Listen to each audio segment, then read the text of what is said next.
Chitrakoot police की SOG surveillance एवं कोतवाली करवी की संयुक्त टीम ने लगभग 2 माह से लापता नगरपालिका कर्मी जगदीश प्रसाद 45 वर्ष निवासी लक्ष्मणपुरी करवी को 15 जून 2026 को मथुरा वृंदावन स्थित गौतम ऋषि आश्रम से सकुशल बरामद कर लिया।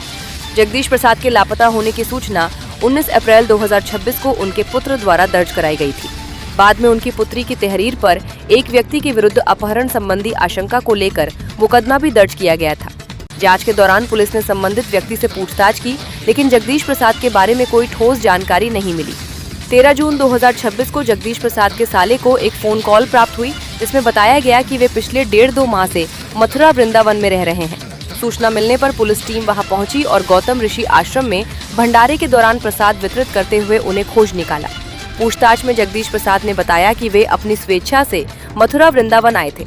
उनका किसी ने अपहरण नहीं किया था और न ही उन्हें जबरन वहां लाया गया था। जांच में अपहरण की आशंका असत्य पाई गई तथा उन्हें सकुशल बरामद।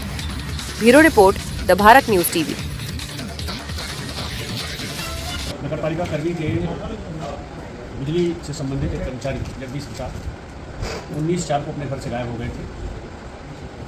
उनके परिजनों ने थाना कर्मी ने एक गुमशुदगी रखी। इस गुमशुदगी की जांच में जब पुलिस आगे बढ़ी तो एक बात ये निकल करके आई कि बेटी इनकी यूपीएससी की तैयारी के लिए दिल्ली गई थी। वहाँ से कोई एक लड़का भी उसे परेशान करता है। सारी छानबीन के बाद पुलिस ने फिर बेटी से एक तहरीर प्राप्त करके उस पर एक मुकदमा लिखा और दिल्ली में जिस लड़के का नाम बइस्तबाह आ रहा था उससे भी पूछताछ हुई। उसे यहाँ पूछताछ के लिए ले आया भी गया, उसके परिवार के लोग भी आए, लेकिन उसमें कुछ निकला नहीं। इनके ऊपर बैंकों का 12-14 लाख रुपए कर्ज भी था। इन सारे पहलुओं में पुलिस छानबीन करते हुए आगे बढ़ रही थी। अचानक इलेक्ट्रॉनिक सर्विलांस में कुछ सूत्र हाथ लगे, जिससे ये पता चला कि इनकी लोकेशन मथुरा वृंदावन है। पुलिस ने इन्हें वहाँ से बरामद कर लिया है और उन्होंने स्वीकार किया है कि कुछ घरेलू उलझनों के कारण ये चले गए थे। इससे पहले कभी वहाँ गए नहीं थे। गौतम ऋषि आश्रम कोई है, वहीं ये पिछले लगभग 2 महीने से वहीं रह रहे थे।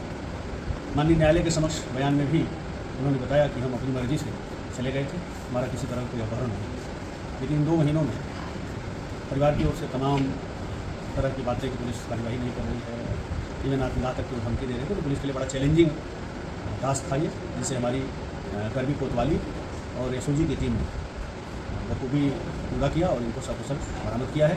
क्योंकि इनका कोई अपहरण हुआ नहीं था, ये कुछ अपनी मानसिक उलझनों में, घरेलू उलझनों में चले गए थे, लेकिन फिर भी सबके लिए तनाव का विषय था जो आज समाप्त। अच्छा, बीच में तमाम सारी चीज़ें आ रही थी कि परिवार को कोई डिस्टर्ब कर रहा था, उसके खिलाफ भी उन लोगों ने तहरीर दी, तो वो सारी चीज़ें क्या थी और अब चीज़ें अलग दिख रही थी? परिवार को डिस्टर्ब करने की बात कहीं से कुछ ऐसी नहीं थी। कई लोगों ने एक आध बार आकर के मेरे भी कार्यालय आए, सब धमकियाँ मिल रही है, फ़ोन आ रहे हैं, हमने कहा वो फ़ोन की डिटेल बता दीजिए, उससे आगे बढ़े। तो चूँकि ऐसा कुछ था नहीं, ये सिर्फ ये था कि पुलिस इन सब चीज़ों से दबाव में आकर के कुछ और हाथ पाँव तेज़ी से मारे।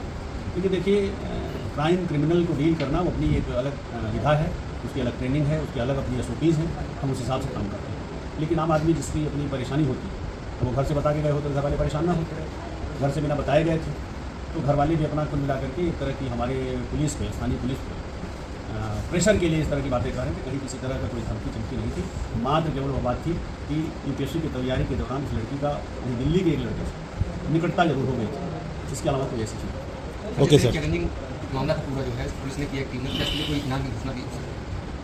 इनाम की घोषणा चूँकि ये 2 महीने से पूरा हमारे लिए चुनौतीपूर्ण विषय था, इस नाते इस टीम के लिए एसओजी और करवी पुलिस की संयुक्त टीम के लिए 20,000 रुपये इनाम की घोषणा की।